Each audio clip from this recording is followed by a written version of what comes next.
Zaraveth stood before the viewing port of her vessel and watched the human station grow larger against the stars. And she felt her hearts beat faster with something between curiosity and concern, and the metallic structure looked crude compared to Zalarian architecture. But it floated there in orbit around the colony world with a certain defiant pride that made her pause and wonder what kind of species built such things. Her aide approached from behind and spoke in their melodic language about final preparations, and Zaraveth nodded without turning away from the view. And she had studied humanity for months before accepting this assignment, and everything she learned painted them as a young, violent species barely 3 centuries into space travel, and their history dripped with warfare and conflict. And yet they had requested this meeting with genuine diplomatic courtesy, and that contradiction intrigued her more than she wanted to admit. The docking procedure began, and Zaraveth smoothed her ceremonial robes and checked her translation device one final time. And she had represented her people in 71st contact scenarios, and none had made her this uncertain. And humans were different somehow, and their reputation preceded them across this sector of space, and some species feared them, and others respected them, and a few had already formed cautious alliances, and the Zalarian Council remained skeptical about any partnership with such warlike beings. The airlock hissed open, and Zaraveth stepped through with her small diplomatic team, and immediately she noticed the temperature had been adjusted to Zalarian comfort levels, and soft blue lighting filled the corridor matching their homeworld's sun. And someone had done their research, and that small gesture of consideration surprised her and made her reassess her expectations. Slightly. A human woman waited in the reception area, and she wore a dark blue uniform with silver insignia, and her brown hair was pulled back in a practical style, and she smiled with warmth that reached her eyes and stepped forward with open hands in the Zalarian gesture of peaceful greeting, and spoke in carefully practiced Zalarian words of welcome. Zaraveth blinked in surprise and responded in the human language called English, and the woman's smile widened and switched languages smoothly, and introduced herself as Commander Rebecca Morrison, but said everyone called her Beck, and she gestured toward a table where items sat arranged with obvious care. Beck explained each item as a gift, and there was a crystal formation from Earth that caught light like Zalarian soul stones, and a musical instrument similar to those Zaraveth's people crafted, and a book of poetry translated into Zalarian script, and several food items carefully selected to match Zalarian dietary needs. And Zaraveth felt something shift in her perception, because this level of cultural research spoke of genuine interest, not mere diplomatic protocol. The station tour revealed more contradictions, and Beck moved through corridors greeting crew members by name and asking about their families, and she stopped to help a junior technician carry equipment and laughed easily at shared jokes, and the crew clearly respected her but also genuinely liked her. And Zaraveth noted how humans seemed to form these tight social bonds that extended beyond mere professional courtesy. They reached the diplomatic conference room, and Captain Laura Chen joined them along with Dr. Amy Rodriguez, who specialized in xenobiology, and the negotiations began with standard exchanges of information about cultures and needs, and territorial boundaries and trade possibilities, and Zaraveth found herself relaxing despite her initial concerns, and these humans listened carefully and asked thoughtful questions, and seemed genuinely interested in mutual benefit rather than dominance. Then the alarms screamed through the station and red lights flashed everywhere, and Beck was on her feet instantly speaking rapid commands into her communication device, and Captain Chen's face went hard with focus, and within seconds the conference room transformed from peaceful meeting space to tactical command. Center pirates had emerged from a jump point and were moving toward the station with weapons armed. And Zaraveth felt fear spike through her, because her people had not faced combat in over 1,000 years, and they had evolved beyond such primitive violence through philosophy and technology and meditation. And now she stood frozen while chaos erupted around her. Beck moved with frightening efficiency, and she coordinated defensive positions while evacuating civilian sections, and her voice stayed calm even as explosions rocked the station's outer hull.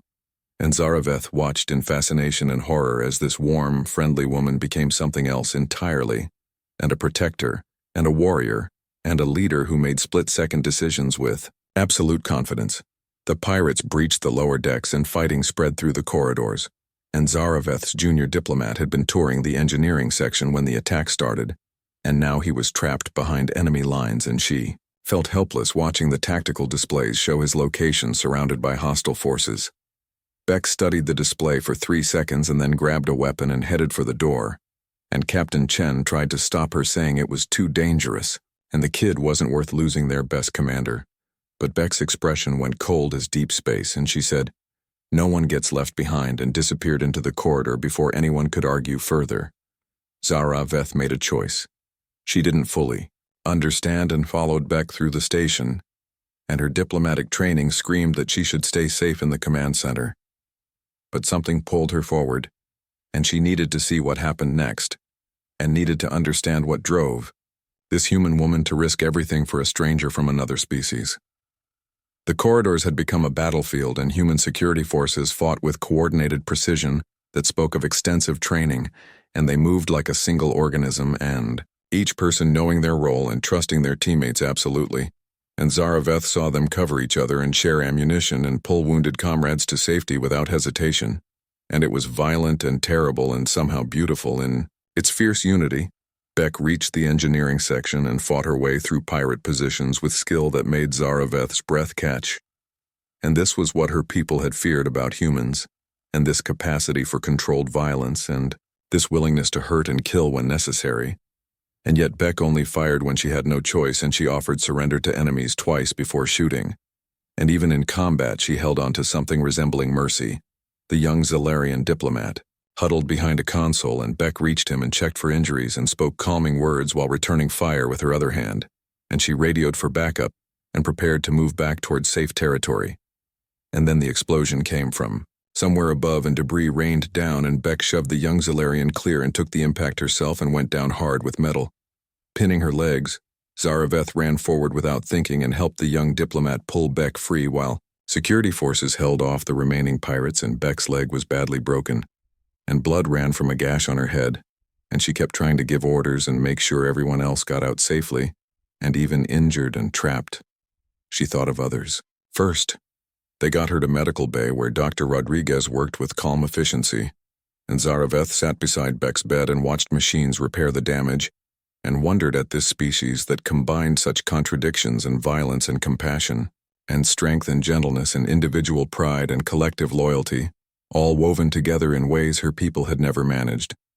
Beck woke after surgery and immediately asked about casualties and relaxed only when told everyone survived, including all Zalarians, and she noticed Zaraveth sitting there and smiled weakly, and apologized for the rough introduction to human hospitality, and made a joke about usually saving the excitement for the second meeting. Zaraveth found herself laughing, despite everything, and she asked why Beck had risked so much for someone she barely knew from a species she just met. And Beck looked genuinely confused by the question and said it wasn't complicated and the kid needed help, and she could provide it, and that was enough reason. And besides, humans don't abandon people, and that's just how they're built. Over the next 2 days while repairs continued, Zaraveth observed the human crew, and she saw them working alongside her people and sharing food and stories and teaching each other games and songs, and she watched them mourn the injury to their commander with genuine grief and support each other through crisis.